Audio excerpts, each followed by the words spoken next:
নমস্কার বন্ধুরা, আমি সিদ্ধার্থ গ্রিন রুট কৃষ্ণা চ্যানেলে আপনাদের সকলকে স্বাগত।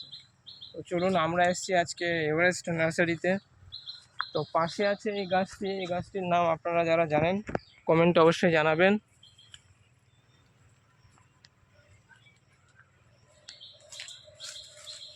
এই গাছটার নাম সবাই জানেন, কেউ বলে কাঠচাপা তো কেউ বলে কাঠগোলা, আর এটা নানা ভ্যারাইটিস হয়। আপনারা যাদের পছন্দ এই গাছ অবশ্যই লাগাতে পারেন। অবশ্যই এইসব গাছ এই ডাল থেকেও হয়ে যায় পুতলে, আপনারা যেখানে দেখবেন ডাল থেকে লাগাতে পারেন। দেখুন এই ফুলটি সবাই চেনেন। এছাড়া আছে দেখুন এই ভ্যারাইটিসও আছে, এখানে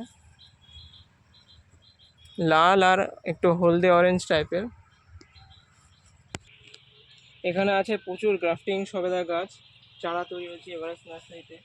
পাশে আছে দেখুন আম গাছ, এগুলো 12 মাসি আম গাছ। এই ছাওয়ায় দেখো রাখা আছে, এই ছাওয়াতেও রাখা আছে। দেখুন এরকম ছোট্ট গুটি গুটি বেরিয়েছে, ছোট্ট গাছ।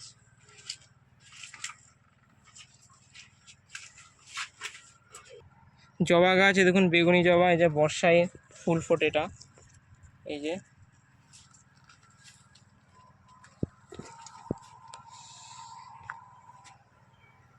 এছাড়া দেখুন অনেক রকম গাছ আছে, আম গাছ। এছাড়া এখানে দেখুন ওই নাকচম্পা, এই 12 মাসি আম গাছ। দেখুন মাতৃ গাছ 12 মাসি আম গাছ, এই যে বোল এসছে। এই করবি আছে দেখুন পাশে, করবির চারা ভর্তি আছে। এই যে দেখুন টগর গাছের চারা ভর্তি আছে, সেলোসিয়াসের চারা। এছাড়া দেখুন এই পেয়ারা গাছ ফল ধরে আছে। এই দেখুন আমড়া গাছ, বোল আর ফল এখন দুটোই আছে। এই দেখুন বেদানা, এখনো পাকেনি, তাতে ফেটে গেছে। এই যে দেখুন বাতাবি গাছ, একটা না, এই যে দুটো পাশের গাছে আছে, এই যে সেই ভেতরে আছে দেখুন।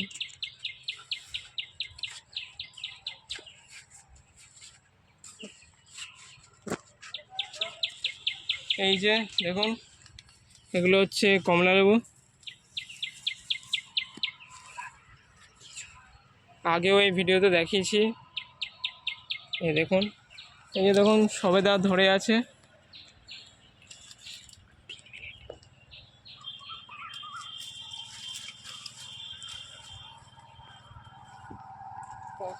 দেখুন পেয়ারা গাছ, দেখুন গুটি কলম করার পদ্ধতিতে দেখুন, এখান থেকে আপনারা গোল করে দুদিক থেকে কেটে নেবেন, চামড়াটা উঠিয়ে নেবেন। উঠিয়ে নেওয়ার পর এইভাবে মাটি বা ভার্মি কম্পোস্ট দিয়ে এভাবে বেঁধে দেবেন। ঠিক 1 মাস অন্তর শিকড় বেরোবে। যখন শিকড় বেরোবে এখান থেকে কেটে আপনারা চারা বসিয়ে নিতে পারেন।